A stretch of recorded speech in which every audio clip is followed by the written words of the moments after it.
नमस्कार मैत्रिणींनो, स्वागत आहे तुमचं मॉम्स किचनमध्ये। आज आपण पाहणार आहोत थंडीत मुगाच्या डाळीचा शिरा खाण्याचे काय आहेत फायदे। तर थंडीत खा मूग डाळीचा शिरा, हे आहेत त्याचे फायदे, तर नक्की वाचा। चला तर मग सुरुवात करूया। याचे फायदे काय आहेत हे आपण आता पाहणार आहोत। तर याच्यामध्ये भरपूर प्रमाणामध्ये लोह, प्रोटीन्स, फॉस्फरस, फॉलेट असे अनेक असे गुण मूग डाळीमध्ये आहेत। तसेच आपण या शिऱ्यामध्ये तूपही यूज करतो, तर त्याचेही फायदे खूप सारे आहेत।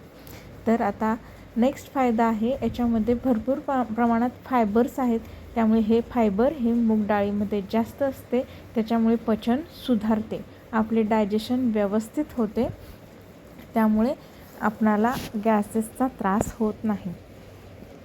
तर याच्यानंतर त्याचा फायदा तिसरा आहे, तो म्हणजे वेट लॉस करण्यामध्ये मुगाची डाळ फायदेशीर ठरते, त्यामुळे भूकही नियंत्रणात राहते आणि आपण वेट लॉस सहज करू शकतो।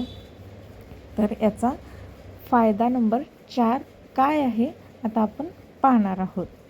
तर मूग डाळीमध्ये एनर्जी भेटते, थकवा दूर होतो, भरपूर प्रमाणात प्रोटीन्स भेटतात। मूग डाळ पोषक जरी असली तरी डायबिटीस रुग्णांनी डॉक्टरांचा सल्ला नक्की घ्यावा। आणि हा शिरा खाल्ल्याने भरपूर असे फायदे होतात, तर थंडीत हा शिरा नक्की ट्राय करा। ह्या टिप्स पाहिल्याबद्दल धन्यवाद।